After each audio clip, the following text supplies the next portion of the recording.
Recibimos a esta hora de la mañana a Aarón Zapico, es el director de Forma Antigua. Aarón, bienvenido, buenos días. Buenos días. Bueno, le recibimos aquí porque saca un nuevo trabajo, La Caramba. Ya está en el mercado, digamos. Ya está, calentito. Bueno, La Caramba tiene un porqué.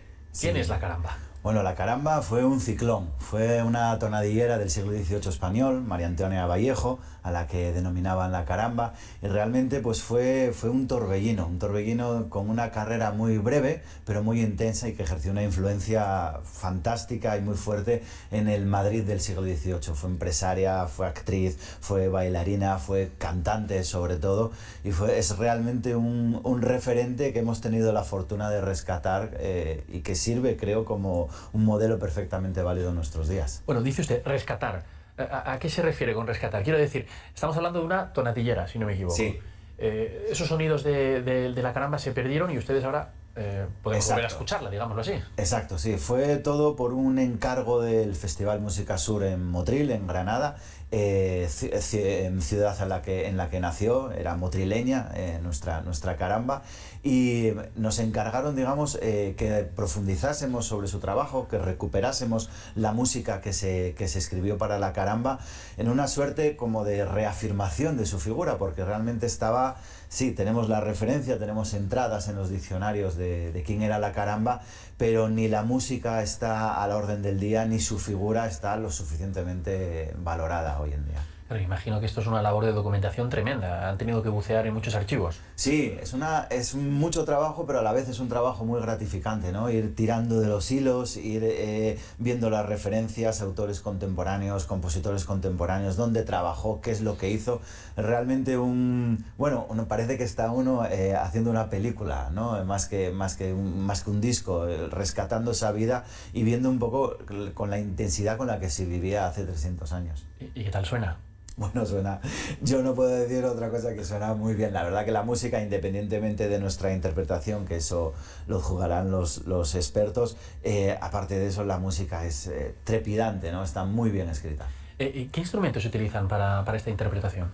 Bueno, pues es la orquesta típica de un teatro en Madrid en el siglo XVIII, ¿no? Madrid era una ciudad muy cosmopolita, muy abierta, culturalmente muy activa, receptiva de muchísimas influencias de Francia y de Italia sobre todo, y aquí con todo ese barullo, digamos, de incentivos culturales, creamos nuestra propia manera de entender y de hacer esa música. Entonces es una orquesta al uso, con violines, con violonchelos, con contrabajo, y aparte pues hay unos instrumentos muy característicos que son la tiorba, la guitarra, el clave, que son propios de esta música. Mira, he leído, La Caramba es la primera influencer de la historia.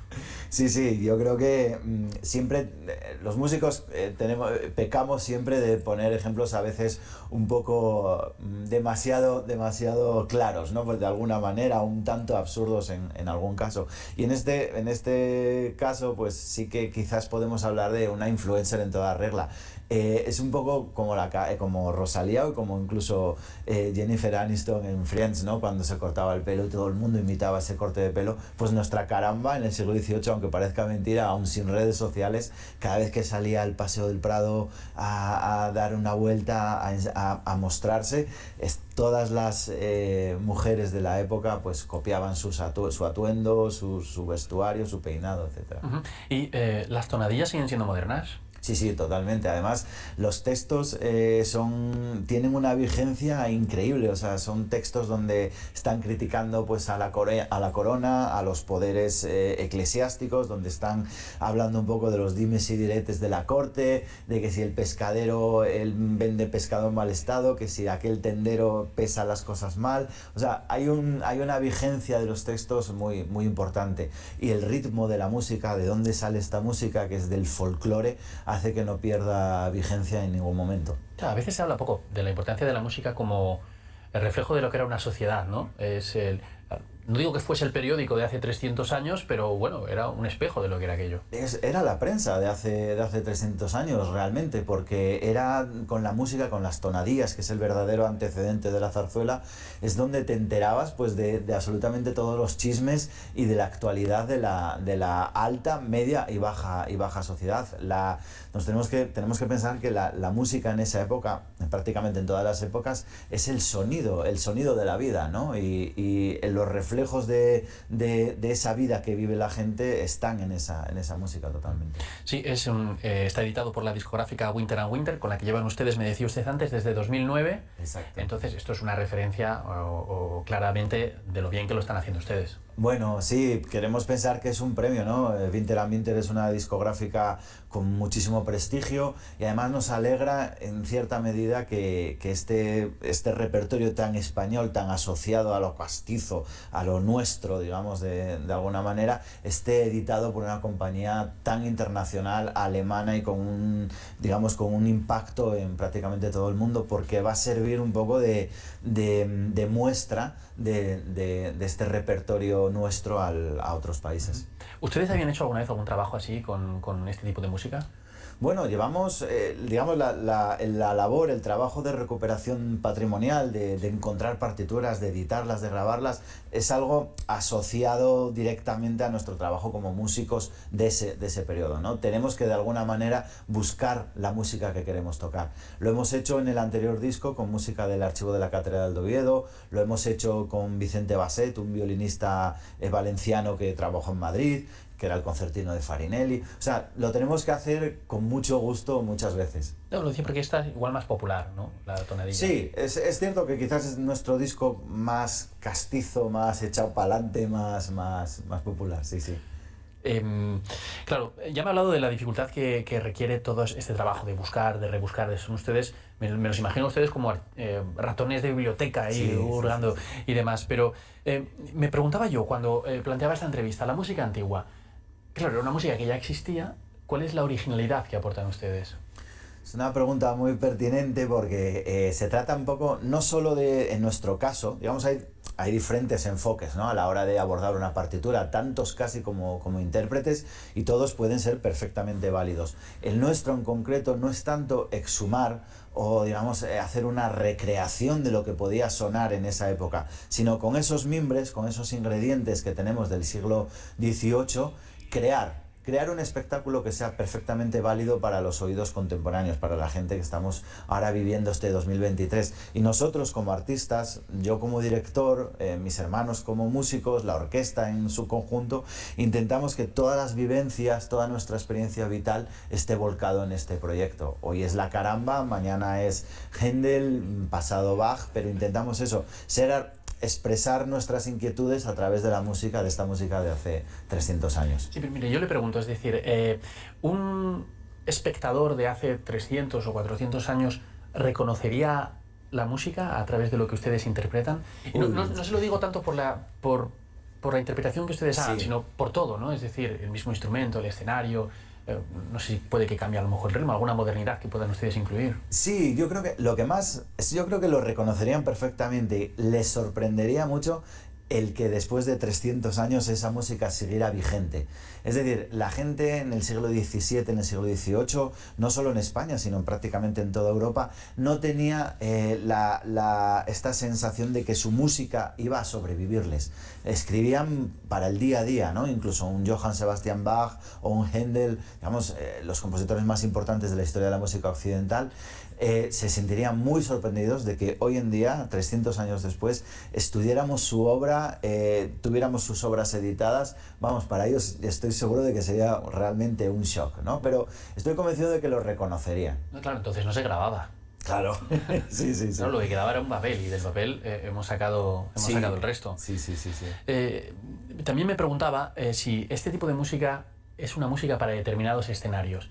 Me explico, cuando se compuso, habla usted de los grandes clásicos, ¿no? No existían los grandes auditorios ni los teatros de ahora, pero ¿pueden sonar bien también ahí? Sí, totalmente. En este caso de La Caramba están compuestas las músicas para teatros pequeños, con una distancia intérprete-público muy estrecha, donde, digamos, de alguna manera el ambiente se caldee, ¿no? De alguna manera. Incluso en la música, La Caramba, la propia música indica que la caramba, la cantante tiene que un poco retar a los mosqueteros que están en primera línea, meterse un poco con el público. Es decir, había una comunicación muy directa. Esto sería ideal recuperarlo y hacerlo en un sitio, pues eso, de estas dimensiones. Pero si tiene que ser más grande o más pequeño, no hay problema con voluntad de poder adaptarlo.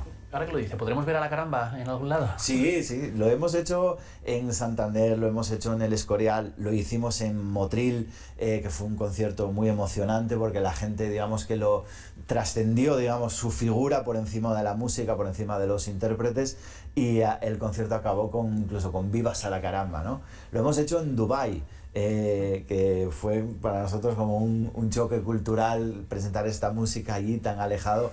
Fue un choque realmente muy grande y esperamos poder hacerlo en muchos sitios en España porque ya le digo, la música y el personaje merecen la pena. Mira, le quiero hacer varias preguntas antes de terminar. La primera, una curiosidad que yo tengo.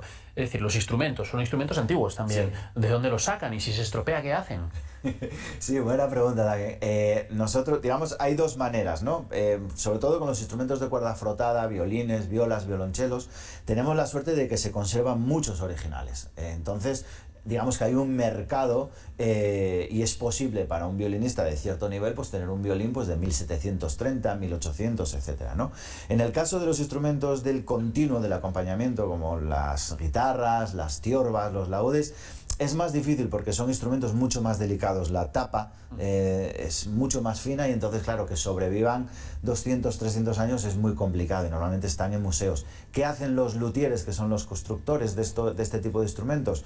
Pues copiar los planos que hay y digamos, las instrucciones de los luthieres de hace 300 años y reconstruir esos instrumentos. Incluso con un mero cuadro se puede llegar digamos, a reconstruir, a construir un instrumento moderno. Sí, con un cuadro. Sí, sí, sí. Ahora la inteligencia artificial igual se lo piden ustedes. Bueno, eso sí, seguro que ya con una foto de Google ya y una impresora 3D. ¿Usted escucha música moderna? Sí, sí, sí, totalmente. O sea, procuro ser un artista de mi tiempo y estoy muy atento al cine, al teatro, vamos, a todo lo que mi tiempo y mi agenda me puede permitir. Sí, sí, y vamos, mi Spotify es o sea, es una hecatombe de músicas, de autores, de todo, sí, sí. Y bueno, y la última, porque estamos hablando de este nuevo trabajo, La Caramba, pero seguro que ya están con otra cosa. ¿En qué están? Sí, pues estamos con un proyecto muy relacionado con Asturias, que se titula De Sópitu, que vamos a grabar, espero que en junio, y que mezcla un poco, bucea un poco entre las conexiones muy claras a veces no tan claras, entre la música tradicional, la música folclórica, la música del pueblo, entendida en su magnitud, con la música, digamos, más clásica, ¿no? Es un proyecto fascinante que llevo trabajando casi 5 años en él y que me ha descubierto mucho, ¿no? Sobre todo de esta tierra, del folclore, de la música, y vamos a grabarlo de una manera también muy desenfadada, muy alegre, muy diferente, y bueno, tengo mucha ganas de hacerlo. ¿Os lo van a grabar aquí o...? Sí, sí, por supuesto, en Asturias. Bueno, pues estamos con ganas de escucharlo. Muy bien. Pues Aarón Zapico, director de Forma Antigua, muchas gracias y enhorabuena por su trabajo. Muchísimas gracias. Somos muy fans suyos. Sí, lo sé, muchas gracias. Gracias.